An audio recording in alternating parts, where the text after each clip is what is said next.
lagi sama aku. Gimana kabar kalian semua? Semoga pada sehat dan berbahagia selalu. Amin ya robbal alamin. Kapanpun kalian nonton, semoga kalian suka dengan video ini. Baca. Nah, kemarin tuh kan aku upload video yang bagaimana sih usaha aku dari nol sampai sekarang.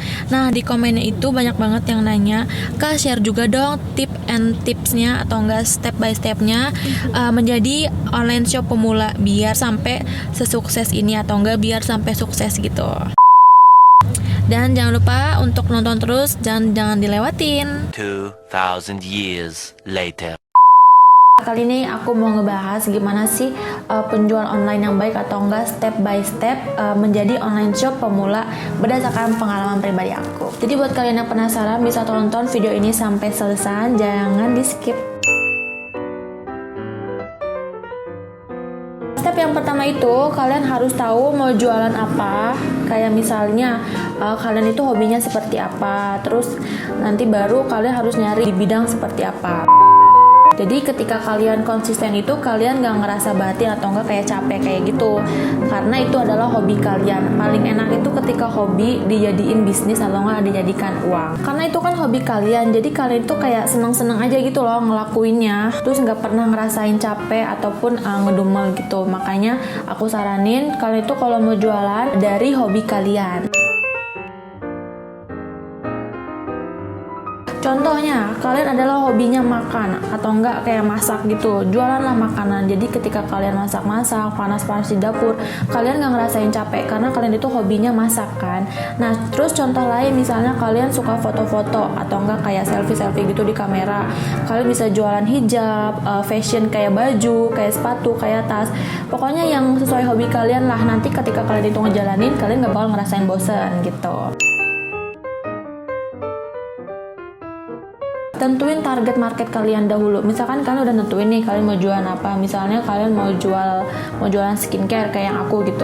Kalian harus tentuin dulu tuh target market kalian siapa. Misalnya target market aku ini di anak SMP, SMA sama kuliahan dari umur 15 sampai ke 17 maupun 21 kayak gitu.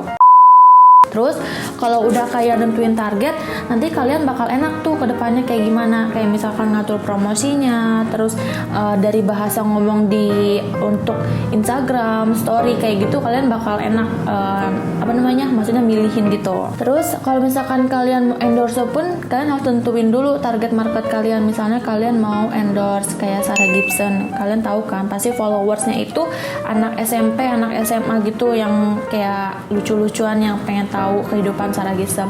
Kalian bisa langsung endorse ke dia karena sesuai target market kalian gitu. Jangan kalian nge-endorse misalnya siapa ya, nge-endorse Deddy Corbuzier, tapi itu bukan target market kalian karena itu followersnya sebagian besar umur 21 sampai ke atas gitu kan. Jadi kalau kalian mau endorse itu sesuaiin dengan target market kalian dahulu. Kalian harus punya IG online shop sendiri, dalam arti IG-nya itu jangan disatuin sama IG pribadi kalian. Untuk apa sih? Biar orang-orang atau enggak calon pembeli itu kayak makin trusted gitu loh, kepercayaannya makin tinggi. Terus perhatikan juga followers kamu. Kalau followersnya cuma 10, 50, 100, ibaratnya kayak calon pembeli pun kayak ragu gitu loh. Minimal 5.000 sampai 10.000 itu udah kayak meningkatkan rasa kepercayaan para calon pembeli gitu. Step keempat adalah gabung reseller orang lain dulu. Kayak misalkan kayak aku masker, aku nggak langsung bikin sendiri, pabrik sendiri, terus aku ngeracik sendiri, enggak. Tapi aku ikutan reseller di orang lain dulu. Kenapa? Karena ibaratnya kita biar tahu dulu tuh pasaran di kita itu seperti apa, target market kita itu seperti apa, cocoknya mau seperti apa. Jadi biar kayak memahami atau belajar awal dahulu. Karena kan kita kan pemula, jadi belajar dulu gitu kan dari orang lain, baru nanti kita bikin sendiri.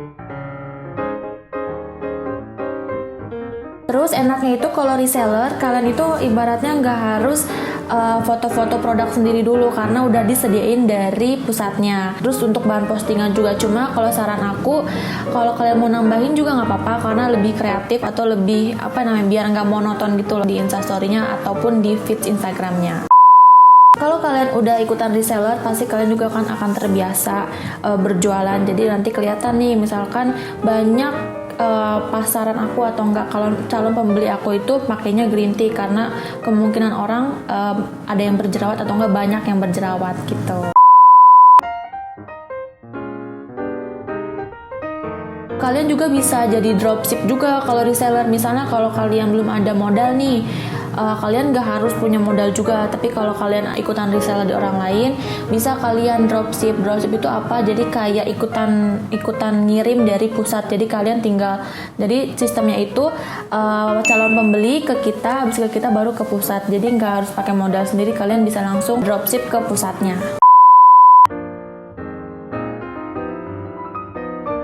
Kalian harus berani endorse ke selebgram atau enggak influencer yang kalian tahu atau enggak yang banyak followersnya gitu loh. Misalkan kalau kalian punya teman-teman yang banyak followersnya, kalian bisa tuh minta tolong ke mereka untuk review-review produk apa aja yang kalian jual. Biar apa sih kayak di review-review gitu, biar biar customer atau calon pembeli itu makin tahu apa aja yang kalian produk jual itu. Contohnya misalkan yang tadinya nggak tahu jadi tahu karena si influencer itu yang nge-review, atau enggak dari bahasa pun beda-beda ya tiap orang. Mungkin kalau si influencer atau nggak si selebgram itu nge-review, banyak orang yang lebih mengerti, banyak orang yang lebih menarik perhatian mereka gitu. Intinya sih lebih dikenal, makin banyak dikenal ya produk kamu di sekitarnya. Jadi lebih enak juga kalau kalian udah punya nama, kalian masarinnya pun lebih cepat. Jadi segitu dulu step-stepnya. Jadi kalau menurut aku kuncinya adalah jangan pernah pakai uang modal dicampur sama uang pribadi. Jangan.